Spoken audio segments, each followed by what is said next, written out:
Bismillahirrahmanirrahim. Alhamdulillahirabbil alamin wa bihi nasta'inu ala umurid dunya waddin. Wassalatu wassalamu ala asrofil anbiya'i wal mursalin sayyidina wa nabiyyina wa maulana Muhammadin Allahumma shalli wa ala alihi wa sahbihi ajma'in, amma ba'du. Yang saya muliakan, saya hormati para bapak, para hadirin, para sepuh, bini sepuh, haji sepuh, dan seluruh kesepuhan Zona Ketua DKM dan staf-stafnya, para hadis. Alhamdulillah. Tiada kata yang patut kita ucapkan melainkan puja puji syukur hadir Allah Subhanahu wa taala atas karunia-Nya, atas nikmat-nikmatnya yang telah dilimpahkan kepada kita. Terutama dan yang paling utama nikmat iman, amin, nikmat Islam, amin, panjang umur, amin, sehat walafiat, amin, seger waras, amin ya rabbal alamin. Bagi yang seger dan bagi yang waras sehingga kita menghadiri spektakuler itu pengajian sebagai syukur. Para bapak, para hadirin, langsung saja tanpa basa-basi juga tanpa neko-neko kita lanjutkan talim kita yang mana menurut schedule. Kita masih berada di surat Al-Imran ayat ya ayyuhalladzina amanu atiullaha wa atiur rasula wa ulil amri minkum. Ayat ini sangat terkenal, Pak. Sangat populer. Saya ulangi lagi, ya ayyuhalladzina amanu, kalau dihitung-hitung ada 200. Ada 200. Di antara 200 ini. Ya ayyuhalladzina amanu, hai orang-orang yang beriman, atiullaha wa atiur rasula. Artinya taatlah kamu sama Gusti Allah Subhanahu wa taala dan taatlah kamu sama Kanjeng Nabi Muhammad sallallahu alaihi wasallam. Wa ulil amri minkum, dan taatlah kepada ulul amr. Nah, pertanyaannya ulul amr itu siapa? Hum wulatul kal khalifah wal qadi, badan pemerintahan. Cuma masalahnya begini. Taat pemerintah iya. Tapi dikembalikan di sini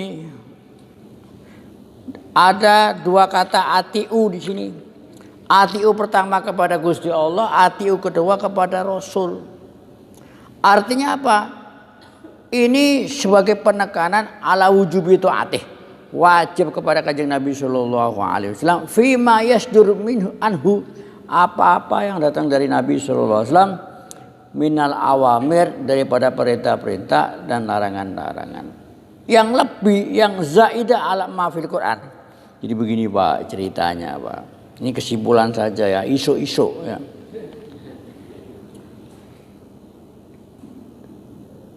Sumber kita, pegangan kita adalah Al-Quran dan hadis. Lah, Quran jelas. Tapi Quran itu diturunkan global. Nanti Kanjeng Nabi SAW yang menjelaskan keglobalan Quran. Contohnya keglobalan masalah sholat. Kan sholat gak diperinci. Mulai dari apa?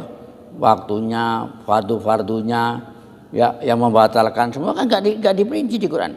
Pokoknya aqimus sholat, atiuz zakat, dirikanlah sholat. Tapi perincian tentang sholat, bagaimana caranya, ya kan?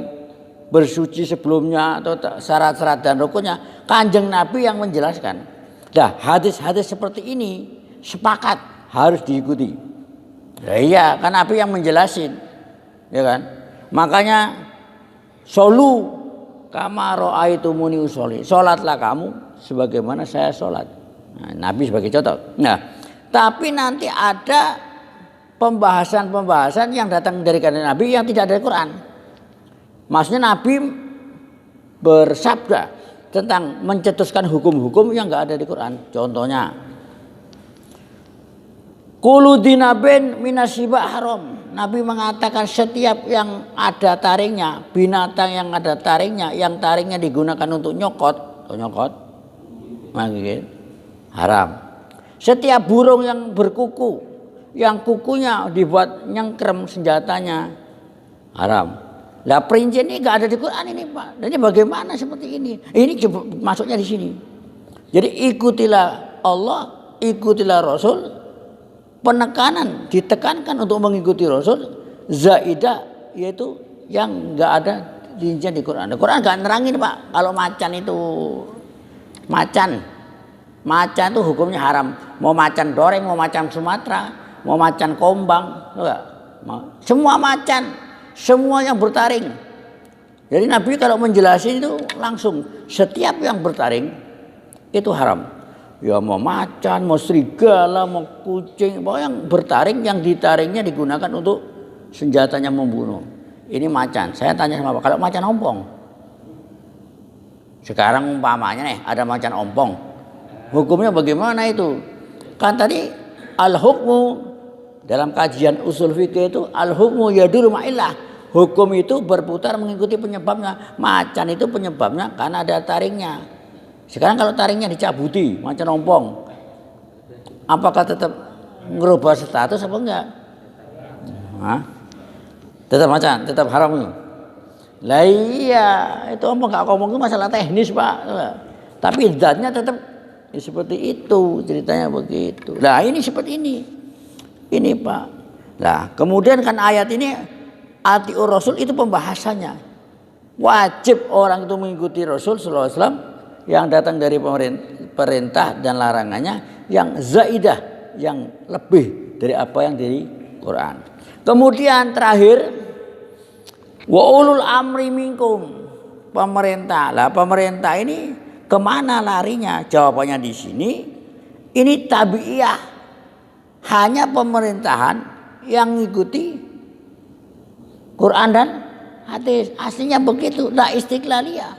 Bukan independen terus kudu manut, gelem ora gelem kudu gelem ora. Bukan seperti itu.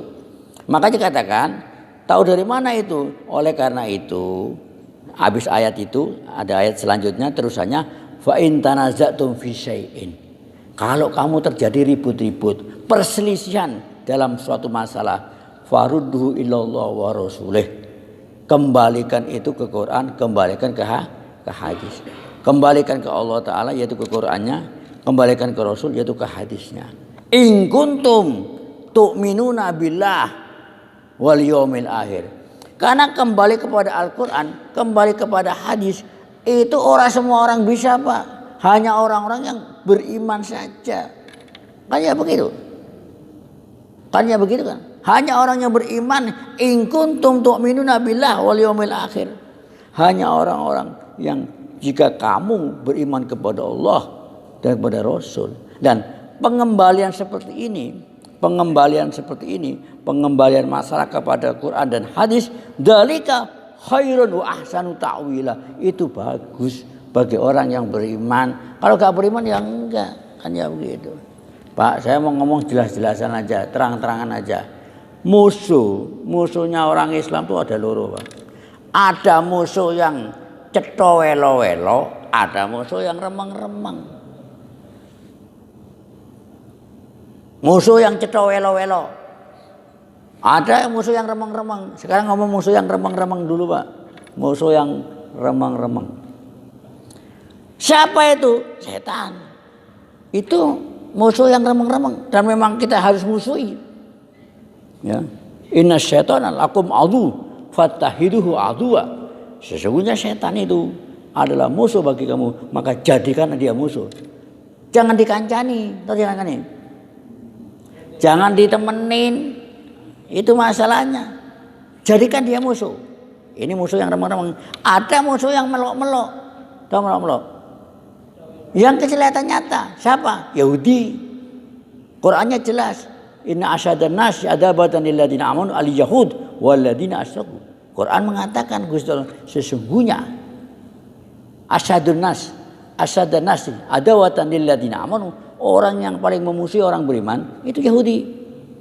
Lah jangan ini musuh jelas. Quran mengatakan waladina asyraku, dan orang musyrik. Lah Quran mengatakan musuh yang jelas bagi orang Islam, orang beriman itu Yahudi.